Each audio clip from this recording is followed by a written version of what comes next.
Time now for the PIX panel. Joining me this week, PIX 11 political reporter Henry Rosoff, and from Politico, Jeff Coltin. So good morning to you both. Good morning. Let's begin with the big deadline that came out just at the end of last week. George Santos expelled for Congress in the third vote, which came after the report from the ethics investigation, of course, which was pretty damning. When you looked at the details of the ethics investigation, this is very rare when you see a congressperson expelled from Congress. Let's begin with you, Henry, the impact this is going to have. Just the sixth time in history. Now, I would argue, I'll bring an interesting perspective right off the bat. This may be a very good thing that happened for Republicans now. Why? Because essentially you're going to have the whole indictment of Santos and all that comes with it happen during a special election, which will impact a Congress that, frankly, isn't getting very much done anyway. Then you have the big election in 2024, where probably a Democrat wins that special. Probably it's Tom Suozzi, the former congressman. And then you've got a fresh, clean race in 2024 in a pretty purple district. This might not be so terrible for Republicans. And, well, also, the Nassau County Republican Party, you know, the majority of the districts in Nassau, they're really good. I mean, everyone realizes that's a very good county organization. And there's some concern among Democrats that even if they do put up Suozzi, who's won that district many times before, that maybe in a special election, the Republicans would be able to get out the vote better. Why? Now explain the special election component to it.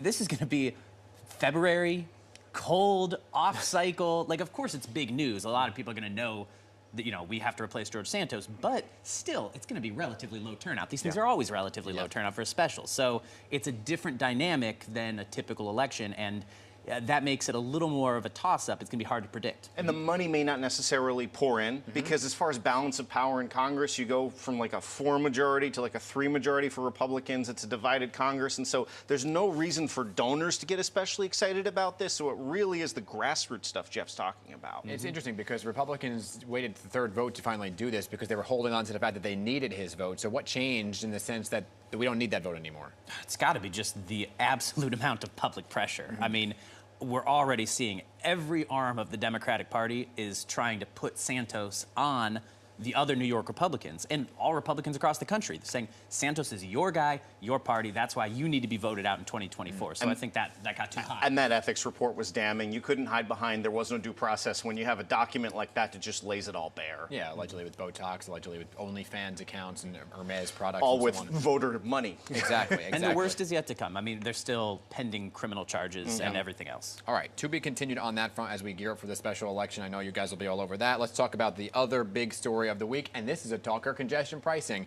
Here we go. Lots of developments in the past week. Let's throw it up for everybody on the screen right here. Cars would be charged $15. Truck drivers would pay $24 or $36, depending on the size. Low-income New Yorkers would get a discount only after 10 trips. Now, this garnered a lot of reaction from both sides, right? Even the mayor is saying, okay, well, we need to take a look at exemptions first and foremost. New Jersey certainly annoyed by this, Henry.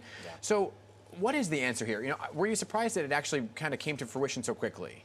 No, I mean, this was the timeline that they had laid out.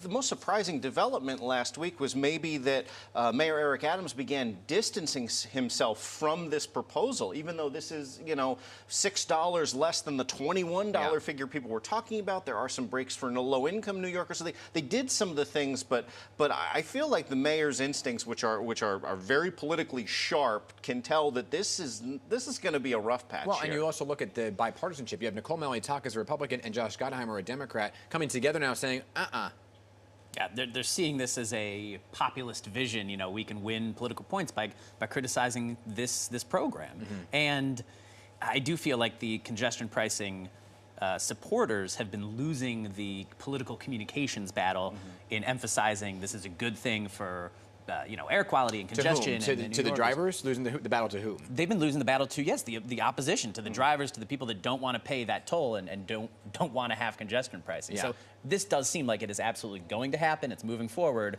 But I do think it's going to be bad for, I don't know, Hochul and anybody else who supports it. They haven't really painted a clear picture of how the MTA is going to significantly improve. They've laid out a couple of projects, and they're not insignificant, but they don't amount to what you saw in London over the last couple of decades, which, for example, was a brand new train line through the center of town. I mean, if you promise something like that, New Yorkers could get excited about it. The percentage of traffic that was going to be affected to reduce traffic was it was less than 30% of how much we actually see the impact here.